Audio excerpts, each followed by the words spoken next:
and welcome to Salmon's Pizzeria for this week's roundup of the Scottish Championship. I'm your host, Ethan Hampton from the Dens Park Choir, and today I'm joined by Ben Kearney of the Falkirk Herald. Ben, how are you? Not too bad at all. Had a nice weekend. Great trip to Parkhead the other day. That was a cracking game. So I can't complain. Yeah, no, it's been an entertaining weekend, I think, all around Scotland. Just having a look across this division. It's a division I've always had a soft spot for. And, just completely blown away by all the action we've seen. So I think without further ado, bringing you your slice of Scottish football, we're going straight in the action. I think the big one to start off with, we've got Queen's Park 1, Ayr United 1. We'll start with the league leaders who travelled away to Glasgow as Scott Brown's men took on Callum Davidson's Spiders. And interesting events unfold. Cammy Kerr scored his first goal for the club. When watching it, it just seemed all far too easy. A corner swung in the back post. Cammy Kerr slightly peels away from his man. And from the footage, I couldn't quite identify who it was. I think it's maybe Ryan Howley.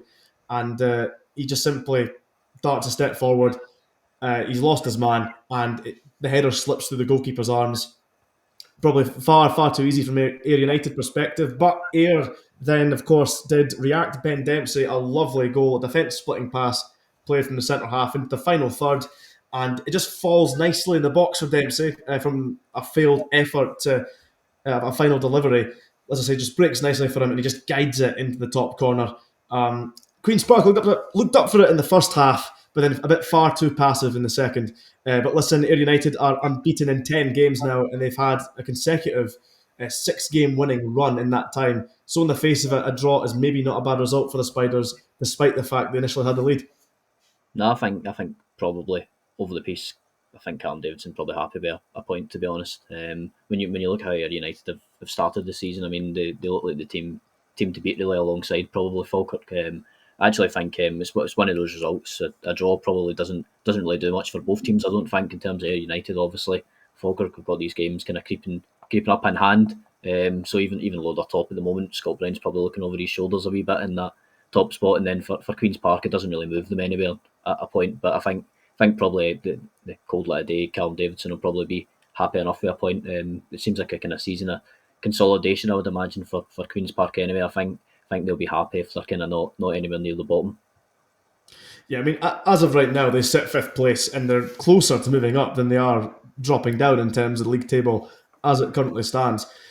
I think they do need a bit of consolidation in the division before they can look for another promotion push. I mean, it was great what they had under Owen Coyle before, but it's a massive ask in such a competitive league.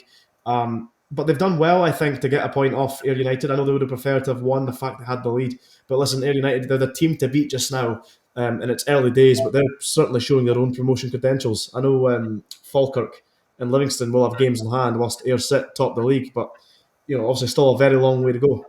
No, there is going to be a long way to go. I think it could be kind of reminds me of the season actually when it went down to the final game, which obviously Queen's Park were involved in it. It feels like it could go all the way this time around. I think probably firstly on Queen's Park. I think as I said, I think a point probably will do Queen's Park. I don't think that they're probably thinking of going for promotion or anything like that this season. I think Callum Davidson will be happy if they can maybe push for the kind of couple of playoff spots possibly that could open up. You never know in this division. But I think they'll be happy enough. It's an interesting one for Queen's Park. They've obviously kind of went for a different approach over the last couple of years, and it's pretty stark really when you think what they went for before. I mean, a couple of seasons ago, they're bringing on guys that are maybe 16, 17. They're kind of going for this policy of just playing youth players no matter what, whereas they've kind of went in the opposite direction when you bring in somebody like Callum Davidson and you've got that kind of experience score. I mean, Cammy Kerr's probably the perfect example of the type of player that Callum Davidson's going to sign. I wouldn't imagine he would have got a game in the kind of Marion Bucher era when he was there at the club.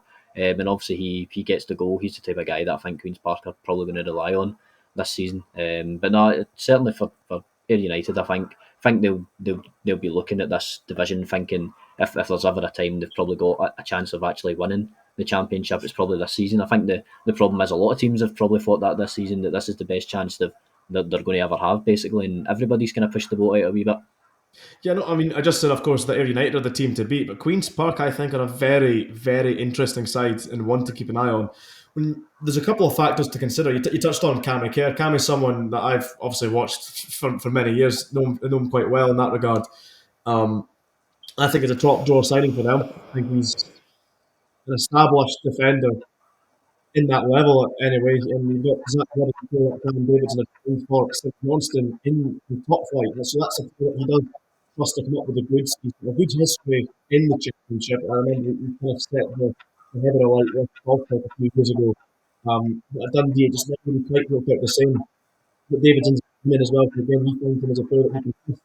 Yeah, Davidson's a man that knows what he thinks, and he's trying to assemble this team, I think, piece by piece. We tipped them in one of the more recent pizzeria pods that we did for being contenders for the Challenge Cup. Obviously, given Callum Davidson has that phenomenal cup record, I think on the face of it, he's bound to be the most successful manager in Scottish football outside the Old Firm, probably since it would have been Jockey Scott and Alex Smith, the co-managers at Aberdeen that did the cup double last. So it's some going for Queen's Park to kind of be up around in that sort of level in the playoffs in the championship. But yeah, as I say, I think for me, there's certainly a team to watch going further forward. And Callum Davidson as well, actually, easy to forget, rejected the chance to stay in the Premiership. He was Gordon Strachan's first choice for the Dundee job before Tony Docherty got it. So that's obviously someone that, when you've got someone like Gordon Strachan who feels that Davidson is the kind of profile that can take a club like Dundee to compete in the top end of the Premiership, then you have to feel that with Queen's Park securing his capture. Of course, he'll have the full-blown season here. In this case, he's had a pre-season, etc. They'll certainly feel he is the man to kind of steer them further forward. No, I think Callum Davidson's probably the type of manager that Queen's Park should have looked for, and obviously they've went out and got. I think they've probably went through that stage and maybe trying some different things, even Owen Coyle to an extent when he's been over in India and things like that. I think they've kind of went to the tried and tested approach, a manager that's probably going to get you through games in Scottish football, and that seems to be the kind of way they've went for it. I mean, Queen's Park are just an interesting club in general. I think kind of looking from the outside in, it seems to be a lot of disconnect between the supporters and the team on the park, and I don't think that really helps with all the stuff that's went on behind the scenes over the last few years. Obviously, it was interesting as well that they're now actually playing at Hampden, and they kind of know where they're going to be. I think that'll probably help them over the long run, that they kind of know where they're going to be playing, and there's not that kind of up in the air, I suppose, thinking about, are we going to be at Lesser Hampden, are we going to be at Hampden, when what kind of days are we going to play? I think that'll certainly kind of help them. But yeah, I think overall, just kind of looking back on the match, I think probably they'll be happier off with the point. I mean, Ayr United had a couple of decent chances. Both teams hit the bar, to be fair. Probably one of them that could have went either way, but I think Ayr United in that probably final stages of the game probably thought they could have went on to win it. So I think Queen's Park will be happy enough. Yeah, I mean, listen, I know this league like the back of my hand, unfortunately, with all the years I've seen Dundee languishing down there. But when I touched on earlier, I said Callum Davidson knows what he likes. I picture that prime Davidson St Johnston team. The biggest thing about them was they were a hard team to beat. If Queen's Park emulate that, this is the kind of division where it's always so tight that just as simple as being tough to beat can take you so far. I've got another note later on to touch on another side that you can go about 4 games winless, pick up 1 or 2 results, then suddenly you're back in the mix. That's just the nature of the championship. So no, certainly, like they're definitely ones to watch. But moving on elsewhere, we have Morton with a home victory against Airdrie. It was 2-0. J. Emmanuel Thomas was going to score some goals, but then he got high. Now Morton are winning games, and I know why. So look at that game. We'll touch on the whole Jet thing to an extent later on, but we've got Delaney with a well-worked dotted run at the back post, a nice passage of play from Morton. The cross goes through a few bodies before he heads it well beyond the keeper. The next highlight was you had Reece Armstrong getting sent off. I don't know if you've seen it yet, Ben, but there can be 0 complaints. It's 2 yellow card bookings. I don't think so. No, I think it's a pretty nailed on sending off, to be honest. I mean, but the audacity alone for the speed he comes at, already being on a yellow for the second challenge, I think that deserves a booking in its own right. No, definitely. I mean, it's a crazy moment. It just seems to be like that for Airdrie at the moment. Kind of epitomises how they're going on at the moment. I mean, Rhys McCabe obviously done so well last season, but at the moment they just look like a team kind of devoid of any kind of confidence, or they just don't look like they can win a game of football, basically. I mean, Morton were thoroughly deserved winners. I mean, 2-0, obviously the sending off does play a part, but it didn't feel like the 3 points were going to go anywhere else other than staying at Capello, I don't think. Yeah, I know. I mean, when I watched the highlights, I just thought the first note was it was on Lamar Reynolds, the striker. He had some big chances go begging, especially in the second half. There was a half volley where Niall McGinn tees him up beautifully, but it's well saved from the 19-year-old Murray Johnson in the goal for Airdrie. Prior to that, he had a run at the back post. I think it was Owen Moffat sends it in, and he's just shy of meeting the ball. And then there was a header from a corner where he does a good run to meet the ball, to peel off his marker. It's a free header, and he just couldn't keep it down. However, what was interesting was he did have a touch of brilliance later on. He plays this 1-2 with Cammy Ballantyne, and this draws in the defenders, and with this lovely backheel flick, sends Ballantyne through on goal, and it was deserving of an assist. But Ballantyne hit the bar, and of course he goes later on to score from a corner kick. It's sent to him on the edge of the box, and he lasers it home to secure the win. So we'll touch on Airdrie in just a moment. The first note has got to be looking at that Morton performance, looking how Morton have performed thus far. I mentioned J. Emmanuel Thomas earlier. From the looks of things, Reynolds isn't going to be this kind of out-and-out goal scorer. You judge by his record, you judge by the chances he's missed. And losing J. Emmanuel Thomas, who was such a big earner, it would have felt like a significant capture from Dougie Imrie at the time of signing. I mean, his contract's now terminated. So where do they turn to now? I know there's a few names that have been tipped. There's talk of Innes Cameron potentially coming in on loan. There was a return for Gozi Ugwu, and even chat of former Partick Thistle and Ayr United striker Tommy Adeloy. So I say it's going to be big boots to fill, but I don't mean it in regards for the predecessor, but in very much the case to come into a team like Morton and to lead the line and be the goal scorer, because of course losing Robbie Muirhead in the summer, it's quite the blow for them.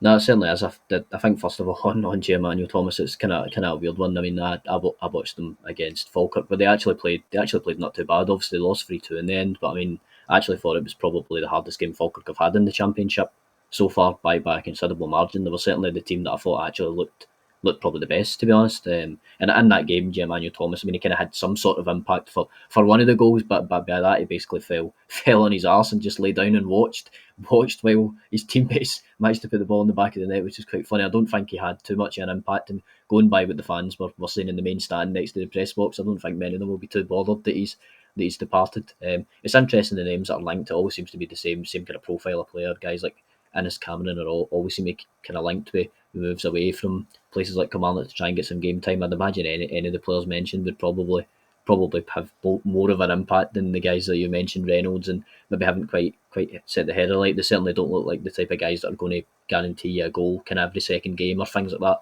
which is obviously for clubs like Morton. I think it's always difficult when you're at that kind of bottom of the full-time ladder. I mean, you talk about clubs like Morton probably being in that kind of bottom 2 or 3 clubs in terms of full-time football, so you are kind of scraping the barrel in terms of trying to attract players to your club, and you've maybe not got the budgets that some other teams do have, and you've kind of got that community model where you've kind of not got a big funding source. You've not got someone that's just going to plough money into you. But I've actually been really impressed with Morton, to be honest. I actually think they're a side that could do well. You kind of mentioned Queen's Park is that side that maybe could push into the kind of promotion playoff places and maybe having that kind of underdog status. I actually think for me that's probably Morton. They're probably the team for me that I think maybe will fly under the radar a wee bit this season and maybe pop up in a place you don't expect them. Actually, they've got some great players. I mean, guys like Ali Crawford, for example, he had a decent game. You've got the boy Aaron Lyle. I know he was injured at the start of the season. He's come into the team. He's a really talented young player, and I know there's a lot of managers in the championship that are a big fan of him. Even like speaking to John McGlynn after the game when they played Morton, one of the players he mentioned, he said straight away, he said if the boy Lyle was playing for Morton, they'd make a big difference. I think he had a decent game, and they just look like a side that have got decent players, even like guys like Cammy Ballantyne, as we mentioned. Obviously his strike was cracking, but it was an interesting one. When he left Airdrie, I would never have expected in a million years he would have ended up at Morton. I would imagine even teams like Falkirk would have probably been looking at a player like that, because he's just the type of guy, you know what you're going to get from him. He's decent offensively, and he's decent defensively, and it's those type of players I think that Morton have got that will kind of carry them on. But I think certainly they'll actually have a decent season. Yeah, I mean, I think it's quite surprising when you think of like Morton teams of the past. There is a lot of good individuals now. When I look at, I mean, you touched on a few already.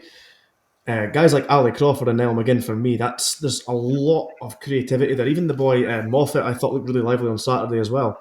So you feel that if they do kind of get that goal scorer brought in, that could very well prove to be the difference that they're needing. Because, I mean, despite a 2-0 comfortable victory against Airdrie, they still came across pretty wasteful in the final third. On one hand, you can say they need to maybe sharpen decision making if you're going to be overly critical on that performance alone. But I think when you add a goal scorer into that fit, that becomes the first instinct, is to find, right, where's the number 9? He's in the box or he's in the back post. Now it's time to try and pick him out. Sometimes just the inclusion of having that kind of presence sorts the problem out. It'll be interesting to see where he goes. Between the names kind of tipped, again, very, very intriguing. I would agree with you. I think they are ones to watch as well, because they always seem to be in and around the playoff fight. I know they were just shy of making the playoffs when I last followed Dundee in that division, and they're a better team than what they get credit for, particularly defensively, I feel too. But yeah, it'll be good to see where they go from here. For me, I can't really talk about the return of the forward Ugvura, because I can't really recall much of him, but I've seen Ennis Cameron play. I know of Tommy Adeloy. I remember him well at Ayr United, and I think he'd actually had a half decent record at Partick Thistle. I think either or, well, as long as you keep Adeloy fit, that is, either or could prove to be a very successful signing in that front. You're right, they're all kind of similar profiles in that way. But then you turn your attention to Airdrie, who are bottom of the league, jaw-dropping in the drop zone. They started the season very impressively in the League Cup, but in the division, it's been rocky, to say the least. No, it certainly has. I mean, must admit, as someone who's fond of Albion Rovers down the road in Coatbridge, it does take some pleasure in seeing an Airdrie demise. But I must admit, I'm shocked at how badly they've done, actually. Because I mean, they've been a great team to watch for so long.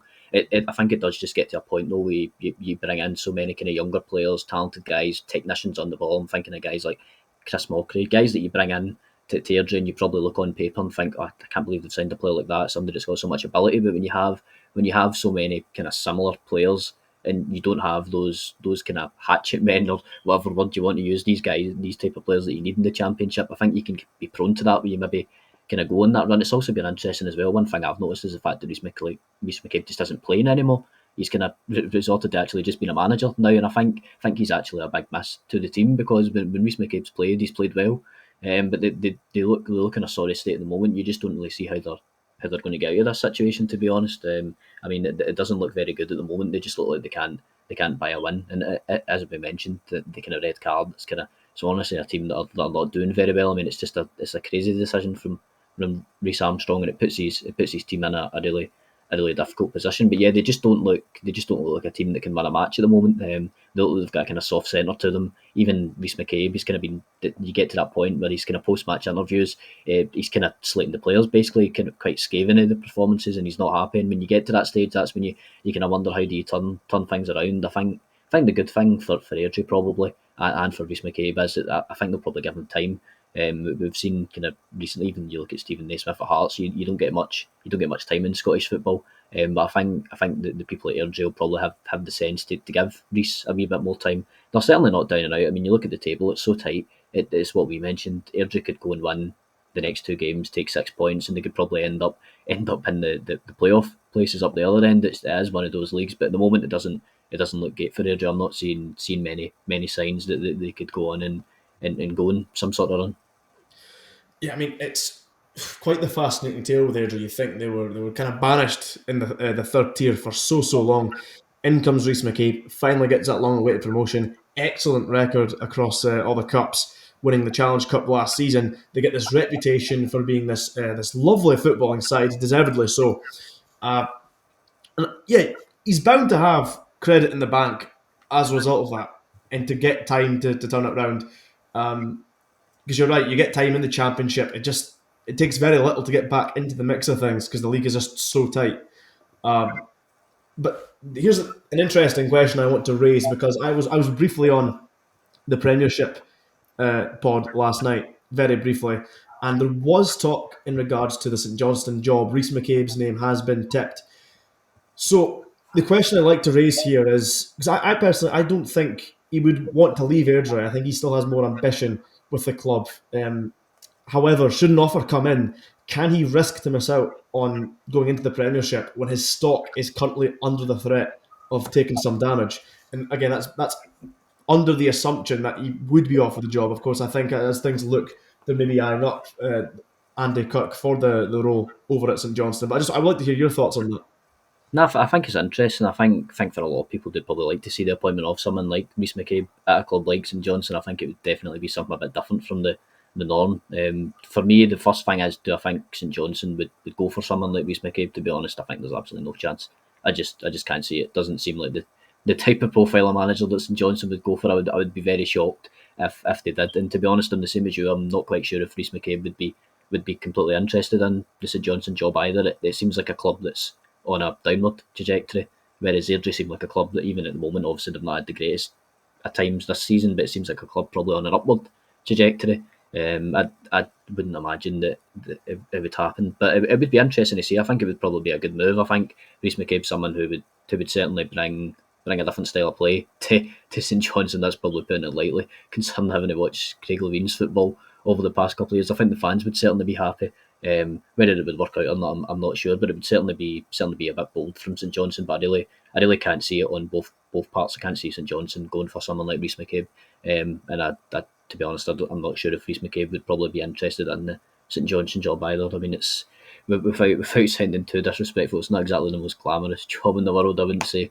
the St Johnstone job. Even you think about kind of clubs like Dundee and things like that. If something like that popped up, you've maybe got that kind of bigger fan base. But I just can't see it coming to fruition. To be honest, I'd be very surprised if Rhys McCabe was going to be the next manager of St Johnstone. And at the same time, you mentioned somebody like Andy Kirk. It would not surprise me if he got appointed as a kind of full time manager. That wouldn't surprise me one bit. Yeah, part of my thinking is I reckon Andy Kirk, when he was brought in, because I think he was the manager at Brecon, wasn't he? Craig Levine wasn't actually in the first team setup, so I think part of the thinking was that Kirk was to be kind of groomed for that managerial role after Craig Levine, regardless. But no, I would agree. I think McCabe, I think he will want to stay, because I'll be respectful to St Johnstone where it's due. I think they do have some players that are good players, capable of uh, playing the Rhys McCabe way. But I think it's just a case that when it's a team that's under pressure, I mean, it's not really a philosophy you can implement immediately. It takes time, and you need to bring in your own players. I feel the majority of the time is what you see. And in a results business, with the team already under pressure, it's maybe not the way to go. Or even if they decide that is what they want to try, I think Rhys McCabe will have to have a good think about job security. He has credit in the bank with Airdrie. He'll have time to sort it out. Whereas at Johnston, a bad run, a bad rot might prove to be too much to kind of come back from. Uh, just as is the nature of football sometimes, especially when it's a team like St Johnstone, who are at least compared to the rest of the Premiership. I mean, they're one of the favourites to go down. They're one of the weaker ones in a financial sense as well, just because of all the bigger clubs that are there. But moving on, we have Partick Thistle with a home victory over Dunfermline. James McPake's side were hoping to turn a corner after a victory against rivals Wraith Rovers last week, but notably, starman David Wotherspoon was subbed off just after 24 minutes. And there was a lot of criticism to take with Dunfermline, I think, from this game, but it took an 88th minute strike from Ian Fitzpatrick to score and win the game for Thistle. And the goal itself is confidence personified from Fitzpatrick. He receives the ball roughly from the halfway line, runs beyond three players and scores. But at a Dunfermline point of view, however, the effort in closing him down is utterly pathetic. And I think Mehmet as well in the Dunfermline goal, he's got to be saving it. It just twirls right through his legs. No, definitely. I mean, the first thing I noted down was Mehmet as soon as I seen the goal. I mean, I don't think the Dunfermline fans have been happy with him for a while. Obviously, they've brought in the boy Oluniemi on loan from Celtic, and when he's played, he's looked like a much better option. And I just wouldn't have much confidence with Dennis Mehmet in goals. And I think the whole situation over the summer as well, with the kind of contract extension that he got, it's just a weird situation.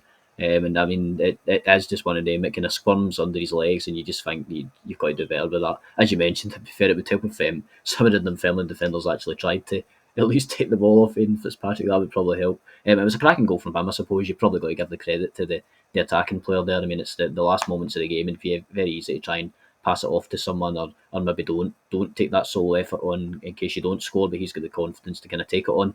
But no, it was a good win for Thistle. I think probably one they probably needed after the start they've had to the season, just to get a kind of run in the mill win. Because if you draw that game, then you go back again thinking, well, actually the start of the season hasn't been very good at all, and all of these type of things. Because actually, when you look on paper, Thistle have got a squad that should really be challenging for the the title very easily. To be honest, I mean they've got strength and depth in areas, and they've got some really talented players, but it obviously just hasn't kicked off for them so far. I mean, even like we've mentioned already, they've not really been in the kind of talk for the title. It seems to be teams like Falkirk and United are the teams that people are talking about, even Livingston to an extent. Whereas Thistle, maybe that will actually suit them, maybe being in the background a wee bit, and they can kind of pick up form. But yeah, I think it was a big 3 points for them. Yeah, absolutely. I mean, you talk about how they should be deemed as favourites going up. I completely agree. I can remember when Doolan first got the job, they were arguably the best footballing side in the division right from takeoff.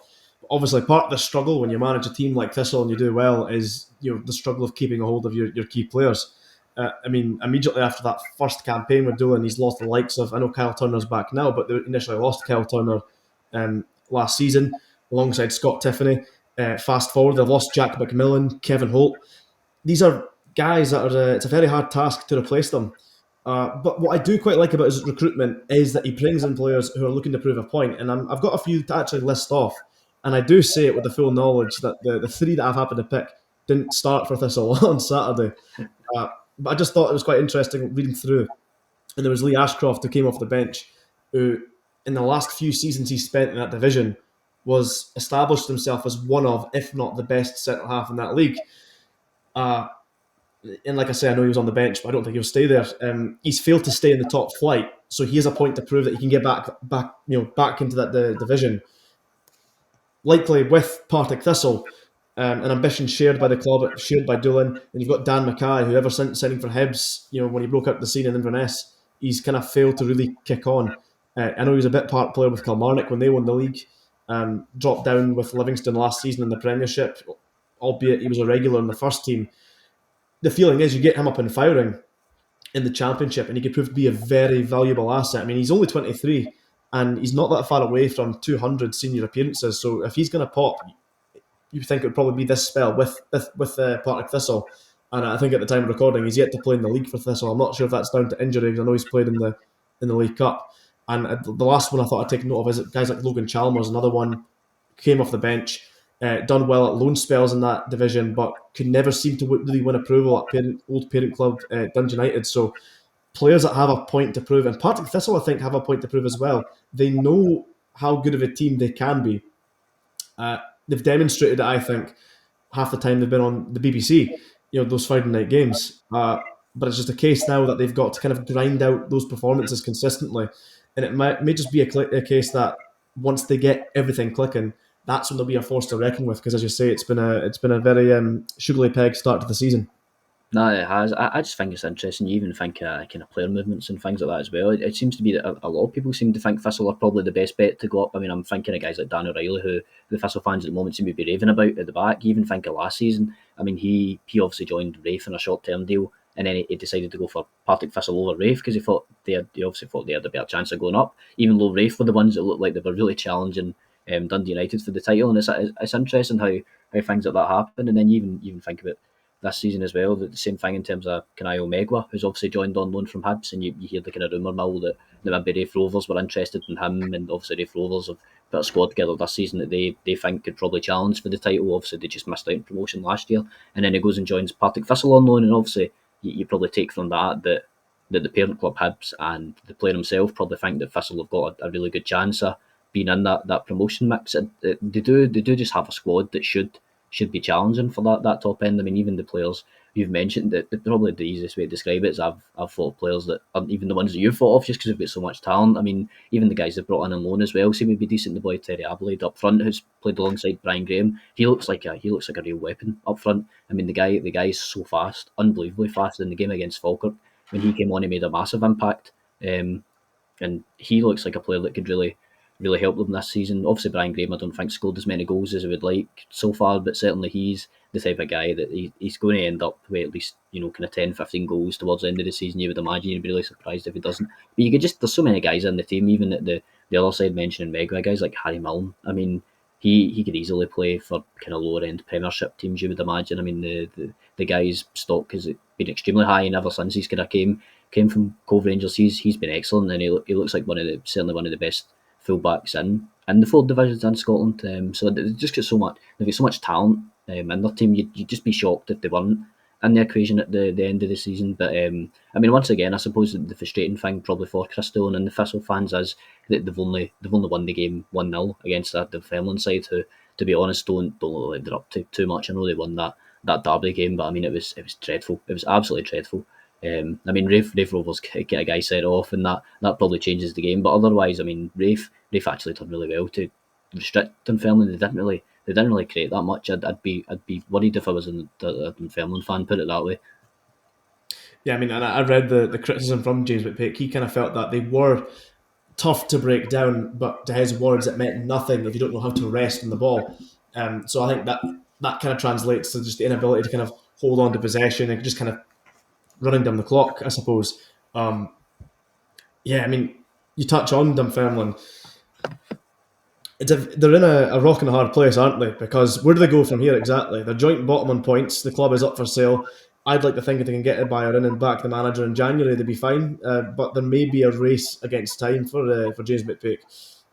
No, I think I think they similar, not entirely similar to Thistle, right? Let's be real. I think Thistle, I agree with you. They should be up there competing for the title. But when I look at the group that Dunfermline have, I think there is actually a lot of good individuals in that team. And they know how good they can be, but they're just struggling to find that rhythm. I can remember they had a massive injury crisis at some point, and then they had that great victory against Dundee United on the BBC, in front of the BBC cameras, Friday Night Football. And the feeling was that when they had everything clicking at once, they can perform at a level that's on par with the division's best.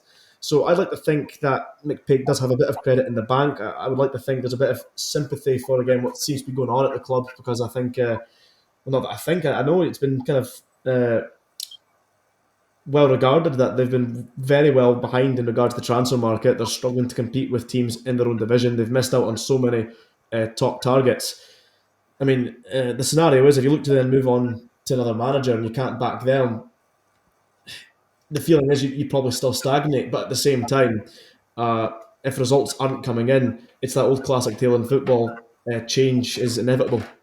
No, I think the main thing is probably if you ask any Dunfermline fan, do you like James McPake? Do you want him to stay as manager? I reckon what 9 out of 10 probably say no. I'd rather they went. I mean, even at the derby game against Falkirk, I mean they just weren't anywhere near the levels in the stands. It was kind of toxic, and you're talking to people. Same thing again, obviously the press box and the main stand with the home fans. You're kind of talking away to people, and everybody's saying the same thing. They're just fed up. They just want them gone. And I think that's probably quite a hard situation to be in when you know that so much of the support probably aren't really behind you, or have just kind of gave up on your ideas. I mean, James McPake I actually think has done a decent job at the clubs he's been at overall. You think at Dundee he done a decent job there. You think obviously when he got Dunfermline up in that season when they were down with Falkirk, I mean defensively they were excellent. They maybe weren't quite so pleasing on the eye, but I mean they won a lot of games of football and got promoted. But yeah, I don't think the supporters will be too happy with how the start of the season's went, and I don't think they'll have much confidence that they can get out of the situation where they're at the moment. Signing Craig Clay, that's an interesting one. I can remember him at Motherwell. I think he was Mark McGee era, which is interesting. He actually looked, when I can remember watching him in the Premiership, and I actually thought he looked like a player that had a wee bit about him. So it'll be interesting to see how he gets on in the Championship. That might be a level where he's able to thrive, and I think he'll certainly add something to the Pars midfield. But yeah, it'll be interesting to see how they get on. But I must admit, and this isn't bias coming from the Falkirk Herald reporter, I really struggle to see them having much of a great season, to be honest. I mean, even that derby game, I actually went into it and I said to a lot of people, I said, I have just this feeling that Dunfermline are going to win, just because they've had a decent record over Falkirk in recent years, obviously, when they were in League One, and then Falkirk just blew them away. And it was kind of after that I thought, no, this Dunfermline team aren't like the one in League One under James McPake. This is a team that are nowhere near as good, basically, and that doesn't really bode well when the team that played in League One was probably better than the team they've got in the Championship at the moment. Yeah, I mean, I'm just an outsider, trying to look in from all the way out here. And the take I've kind of found is it looks like there's a lot of kind of promises that really weren't met, and that they felt that they could bring in players that I think maybe did agree to come verbally, and then very quickly then come to find out that the reality was financially they were struggling to bring them on board. I think they wanted to keep Paul McGowan initially on a permanent basis, and ended up signing for Cove Rangers. And it's like, well, hang on a second, how are Cove Rangers offering a better financial package than Dunfermline? If that really is the case, Like I say, I'm not going to claim to be in the know in regards to Dunfermline. I just remember hearing about all these players that were meant to be so close to joining and then end up finding themselves elsewhere. I know in McGowan's case, he's actually dropped down a division via Cove Rangers, but there was other names. I know they were in for Lee Ashcroft, who used to be captain at Dunfermline, and he signed for Wraith Rovers last January instead of Dunfermline. And that's again under a manager that he knows well, worked previously at Dundee. I don't know. I get this. I just get this strange feeling that it's probably tougher behind the scenes than people would probably expect for James McPake. And I'll probably confess I'm probably a wee bit biased that I want McPake to do well. But yeah, that's just kind of my take from the outside looking in anyway. But as you say, it's not been a good enough start for Dunfermline. Something kind of needs to give, and it's either going to come in the form of you'll steady the ship, or as I said earlier, a change in this business is inevitable if the results aren't coming in. No, I think that's probably the best way to put it. It's just if you don't start picking up results, then change will probably eventually come. It's probably the easiest way to describe it. I just go off, as I said. The thing for me is that you ask any Dunfermline fan what they think, and I don't think many of them are particularly fond of James McPaker. They think he's probably just ran his race. It's probably a better way to describe it. I think they're obviously pleased for what he's done with the club in League One, and the kind of, as you mentioned, the difficulties he's probably had behind the scenes. But sometimes it just feels like time for a change, and it feels like Dunfermline have probably already hit that point, maybe a wee while ago actually. It will be interesting to see how they get on, but I think certainly they're one of the teams that are probably going to be in that kind of bottom half of the championship for the time being, unless they can go on some sort of run. But you just don't really see where that's coming from at the moment. As we mentioned there, the kind of performance like that, well, when the manager's saying after it, they just didn't do enough. Yeah, I mean, listen, we're going to keep an eye on everyone in the championship, but they're ones that I watch with great interest. But moving on, we have undoubtedly the match of the weekend: Wraith Rovers 3, Hamilton 3. What a game this was to start things off. We'll maybe just take it bit by bit this time. I mean, Kevin O'Hara scores a penalty in the second minute, and have you seen the highlights?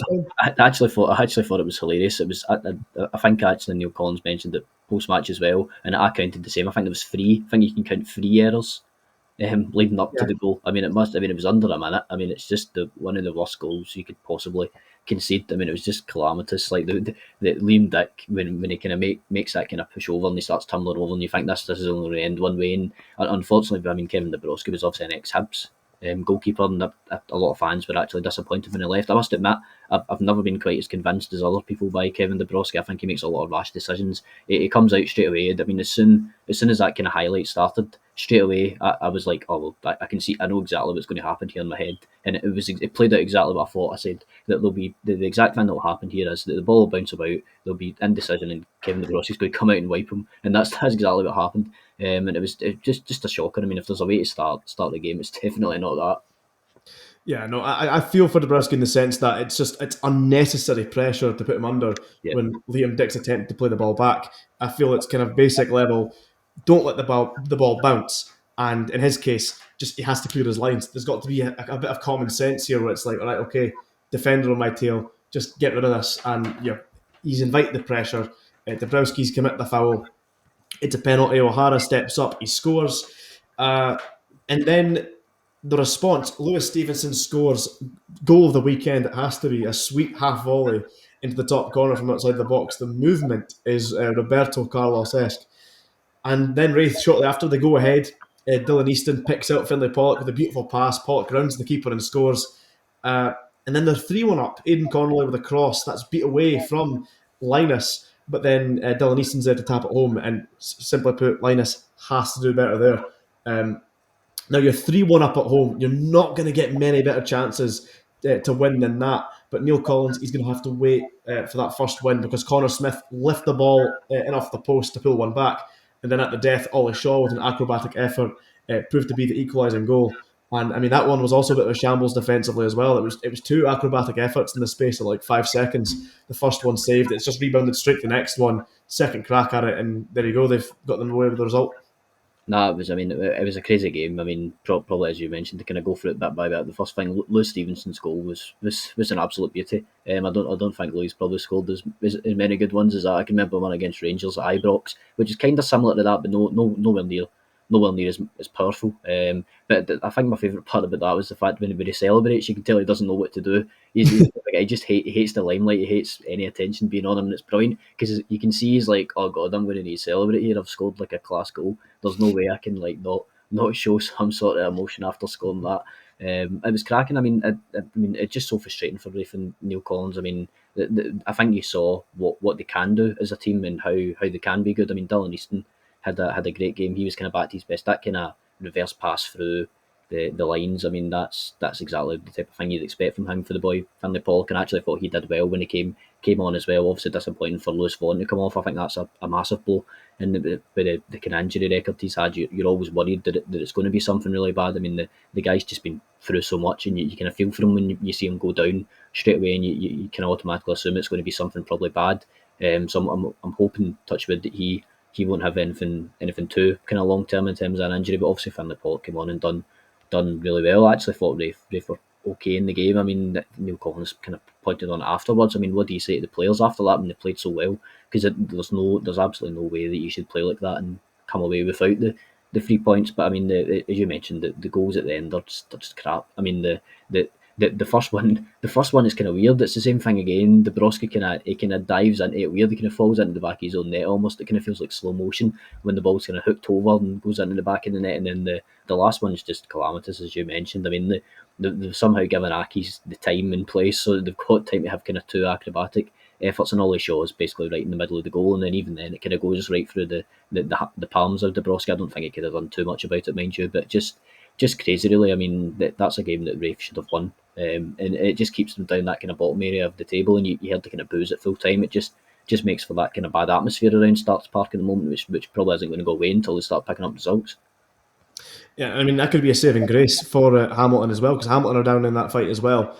And I mean we've got to praise their character as well.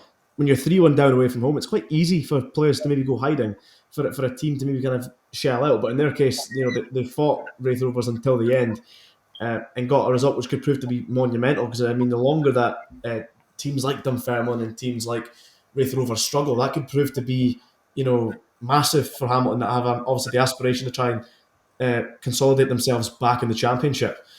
We talked about Partick having a team that should be doing better. Wraith Rovers are absolutely in that category when you consider that they were in the title race last season under Ian Murray. It's a great squad of players on paper. I mean, that midfield three of Sam Stanton, Dylan Easton, and Sean Byrne is arguably the best midfield trio in the division. And here we are, fast forward, points wise, they're joint with the bottom of the division. So yeah, I mean, I like the appointment of Neil Collins on paper because it's something different. I think he's only managed in America and a spell at Barnsley. So there is something quite intriguing about that on paper, which again, always a big fan of. I like to see these left field appointments. But yeah, I mean, you think Wraith Rovers are not going to get a better opportunity to be 3-1 up at home, secure the win. But as I say, you've got to give your praise to Hamilton at the same time. No, I mean, it touched on Hamilton, but actually John Rankin's a coach. I think he's someone that I actually really like. I think he's probably had a bit of a hard time in terms of, obviously, they went down from the championship under him in kind of tough circumstances, really tight. They've also won a trophy in that season, though. They've won an SPFL Trust Trophy, which is massive for it. I mean, that's one of Hamilton's biggest days, is winning that. Do you know what I mean? In truth, and obviously, I mean, they've bounced back up. I mean, to actually go up in the division when Falkirk were in it, and obviously, I mean, Falkirk unbeaten, that actually shows how good Hamilton were, I think, as well. I mean, in any other season, if that Falkirk team weren't in League One, Hamilton would have won the league a canter easily. So, I mean, that just shows you. I actually think John Rankin's probably had just a wee bit of a tough time compared to how he's actually done in the job. And they do seem to have that kind of knack of having younger players that have maybe fallen away from things and turn them into a player. I mean, I must admit, and this is one of them. It sounds like you could easily say this after he started quite well, but I must admit, when they signed Ollie Shaw, I thought that was the perfect club. I thought straight away, he'll score kind of 10 goals this season or something like that. Even though his goal scoring record, I mean, has not been great over the past couple of years. I mean, when he was at Motherwell, he just seemed to miss every chance he had, basically. But I must admit, him going to Aki seemed like a great move for player and for club, and it's worked out really well so far. Even the goal that he scored, I mean, it takes a lot of confidence actually to do that in that moment in the last couple of seconds of a game to kind of get yourself up for a kind of acrobatic effort and put it in the back of the net. So I mean, for Hamilton, I think they'll probably obviously be happy enough that they've managed to get away with a point, and it shows a lot of character. But I actually don't think they'll be in too much trouble anyway. To be honest, I mean, for me, they're one of the teams I could see maybe being in that middle part of the table rather than right down the bottom. There's maybe 3 or 4 teams that I'd be more worried about than them. Even though some people seem to think that they're probably going to have a really tough season, I just can't see it, to be honest. And just on Rafe, you mentioned Neil Collins. I think it is an interesting appointment. Obviously, I think the probably the thing for fans is this kind of notion that he was supposedly the first choice, and that actually it just took a bit of time and they went for other candidates. I don't think that'll wash with people. I think it's pretty clear that they obviously had other targets in mind, and they've kind of went back to Neil Collins because they couldn't get the targets that they wanted. But listen, that's what happens in football. That you need to go down a list of managers, and you eventually get to one that wants to come to you that you also want, and that's just how it works. But I certainly think he's got a task on his hand. I must admit, my big prediction, if I had to make one, would be I actually think Rafe Rovers will be fine. I think they've got absolutely no chance of going down. I would actually be surprised if they still don't finish in the playoffs. Of just sometimes you get this in football, but it just feels like their squad is just too good to be in some kind of rut. I just can't see it, to be honest.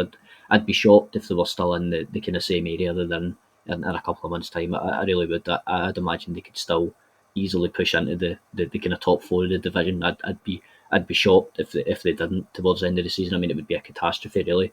I mean, you kind of see that the players that they've brought in over the summer. I mean, it's fair to say that they've pushed the boat out. I mean, well, they have. You can tell that they've obviously been one of the teams that thought, look, we're not going to get a better chance to win this championship, and we're going to really go for it. And I actually still think that they've got a slight chance of promotion. I mean, you've seen how well they've done in the playoffs last year until that final game. But I just can't see them being anywhere near the bottom. I would be shocked even after that result at the weekend. And obviously they've got Falkirk coming up at Starks in the next game, which isn't very easy. When you see how well Falkirk played, I mean, Brendan Rodgers the other day saying that Falkirk were the best team they've played all season long probably doesn't bode well. I don't think the Starks Park faithful will be looking forward to that game. But even then, I mean, I looked at it on paper, and you just think Rafe Rovers have got a decent squad. I mean, you look at compare them to Thistles and your Falkirks and Ayr Uniteds, and you just think they've got kind of similar levels of quality on paper. They've certainly got a squad that can compete in any game in the championship. I mean, you heard it here first. Falkirk are a better team than Bratislava. Get them in the Champions League. Yeah, I mean, in regards to Neil Collins, if Raith Rovers do kind of pick up their form and they get back to where they want to be, suddenly you then say, all right, well, he was the right appointment after all. Just because he wasn't the first option doesn't mean he isn't the right one. Obviously, it's time that will prove to tell. But it's a classic case. I mean, the top target, it all comes down to opinion at the end of the day. That was certainly the case. Again, I touched on Callum Davidson earlier. As a Dundee fan, I was very happy that Dundee didn't appoint Callum Davidson. He was plan A. Plan B was Tony Docherty, which has worked out obviously tremendous for us for life in the top flight. And there's other examples of that across the board. I'm obviously just going off what I can relatively give a good grasp on, given my experience in football. But yeah, certainly still a lot of time for Neil Collins to turn things around at Raith Rovers. And I agree. I think that squad, they should be well up there. For me, I thought last season, at one point, I was expecting them to actually go on and win the league. But they just never seemed to really have that rut, I think, of maybe five consecutive defeats. And then at that point, it just didn't look like it was going to happen. You touch on how the next game is Falkirk, and of course Falkirk were busy on League Cup duty. I think Livingston as well, as a result, had the free weekend, didn't they? So if we were to refer to the league table really quickly, as things currently stand, it's actually been a really good weekend for Livingston and Falkirk in that regard. You know, they're third and second place. They have 2 games in hand over top of the league, Ayr United. Ayr United are joint points with Falkirk on 15 and Livingston with 11 points in third place. Again, early days, so much competition, so much can happen. But as things currently look, when you're looking at the likes of Falkirk, Livingston, Ayr United, who are you favouring to go on forward and to maybe clinch the title come May? And before we wrap up as well, I think we've also got to include a bit on Livingston and Falkirk specifically, just seeing as we're not going to have a chance to talk about them in regards to them being absent for league action on the weekend.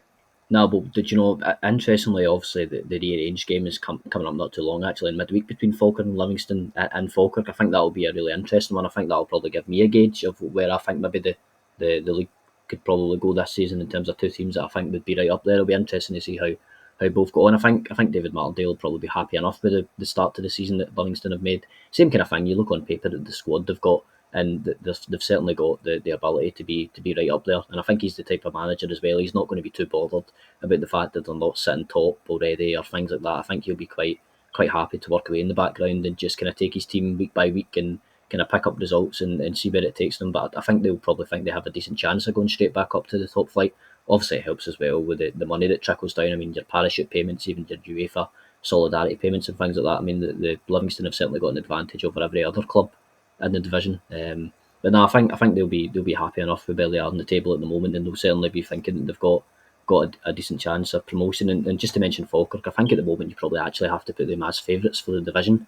And once again, I don't want to tempt fate too much. I mean, it would be brilliant to see that happen. I mean, obviously I've covered Falkirk now for I think it's about 3 years for the Falkirk Herald, and I thoroughly enjoy that. You get to know the people behind the scenes, and you get to know the fans, and you get to see how much the club means to people, and just how big a club Falkirk is actually. But I mean, just the way they're playing at the moment, I don't think you can see any other way than them being favourites. They don't look like they generally don't look like they're going to lose a game ever.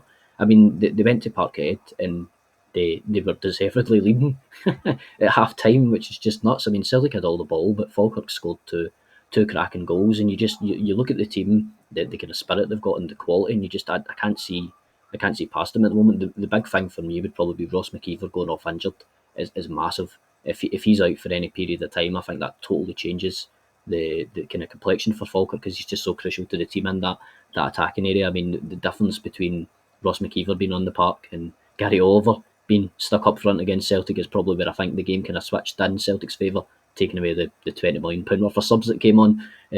So no, it'll certainly be interesting, but I think at the moment you've probably got to put Falkirk right up there. I must admit, Ayr United obviously are top at the moment. I would be surprised if they stayed there. I think they might fall away ever so slightly. I think they've got a decent squad and they play decent football, but I think they're certainly a team I could say maybe just falling away at one point and maybe not kind of keeping up the type of form that they've got at the moment. So I think probably the kind of main three for me would be Falkirk, Livingston and Thistle are probably the teams I think will be right up there, kind of battling towards the end of the season. But as we know with the Championship, that's the thing, it can all change.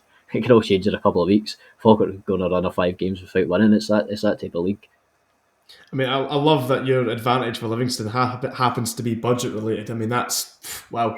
I know, do you know, it's amazing that it is funny that because Martindale's mentioned it so many times, but I mean, speaking to some of the other kind of Championship managers I've been speaking to over the summer for kind of different papers and stuff like that, a lot of them have mentioned that, and it's true. Livingston have a massive advantage this season over the other clubs with the amount of money that trickles down from the Premiership. I think it's like 83% of all the money in Scottish football in terms of prize money and things like that goes to the Premiership teams, and obviously when you come down, you get your parachute payments and things like that. So Livingston are certainly in a decent position financially in terms of being able to make a squad this season. I mean, I'd imagine they'll be paying players probably one of the highest wages in the division. So I don't think David Martindale can use that excuse anymore. But I don't think he has. I think if you've watched if you watch his kind of YouTube interviews after the game at Livingston, he seems a lot happier. He seems kind of cheery again. He seems like the kind of David Martindale of old. I think he's kind of enjoying actually just being in the Championship again. To be honest, I think he probably realises that the kind of spell that they had in the top flight was. I mean, it was remarkable, really. To be honest, I mean, I don't think anybody thought they would stay there for that long with just the size of support they've got and the size of club. But yeah, I think it's an interesting situation for Livingston to be in. But actually, I think they probably do have a wee bit of pressure on them in terms of this season. They really, this is their best chance to go back up, and they've probably built a squad that should be able to go back up. Yeah, I mean, I agree with you completely. I think in regards to Falkirk, I mean, John McGlynn, that's Wraith Rovers lost, Falkirk's game. Absolutely fabulous sides, so much momentum. Livingston, I enjoy, I think them too, Livingston, Falkirk, I enjoy seeing them go head to head. And obviously we'll see how this all unwraps. Very refreshing as well, just to say that David Martindale still at Livingston. I know he calls the shots there. He basically does run the club, head to toe. But it is very refreshing to see a club back a manager even beyond relegation to get them back in the top flight. It's rarely seen nowadays. I can remember Burnley doing it in the relatively recent past with Sean Dyche, got them back up, and then afterwards got them into Europe. Not to suggest that I'm tipping Davy Martindale's Livy to go all the way there. But no, like I say, very, very refreshing. And yeah, I think sometimes clubs, they kind of need just that kind of rewash. They need to kind of go back down to bounce back up. A relegation at some points can prove to be healthy if the response is correct in regards to getting that promotion. Because there's some dead wood that effectively you just can't quite shake off. There's plenty of examples I can use. I think even at some points I can remember with Dundee under Jim McIntyre, our feeling was we'd rather get relegated and McIntyre out the door than staying up and keeping him on board. I think you'd probably you'd rather just be relegated than have Jim McIntyre et al. Involved in your club at all. that still amazes me. Dundee Football Club are brilliant. What I mean, imagine appointing a Dundee United kind of legend to manage your football club, and then he's wanting to bring in all these other guys that just aren't very friendly with Dundee, and then amazingly it didn't work out very well. No one would have predicted that. Yeah, I know. It's honestly, you should try living it week to week. But no, it's been a good wrap up, I think, to the championship. Got any departing comments? No, I think that was a pretty good summary. It's just the championship's always the same. It's going to be really tight until the world's at the end of the season. As I mentioned, I wouldn't be surprised if we got to the final match day on that Friday night, and it was the same again. We maybe only have one or two teams that aren't playing for anything. To be honest, it wouldn't surprise me at all. It's just it's one of the tightest divisions in Scottish football, and obviously this season not having that quote unquote big club like your Dundee United etc. probably has helped that even more. That all the teams are kind of in that kind of similar size range. So no, I think it'll be interesting to see how teams keep going on, and I think it'll probably be much of the same. I think there'll be a shock kind of every weekend here or there. Yeah, well, Ben, appreciate you coming on, mate. I think that's all the time we've got for you guys. So I'd like to thank you all for tuning in to Salmon's Pizzeria for this championship roundup. Cheers again, folks, and enjoy the rest of your week. We'll catch you later on.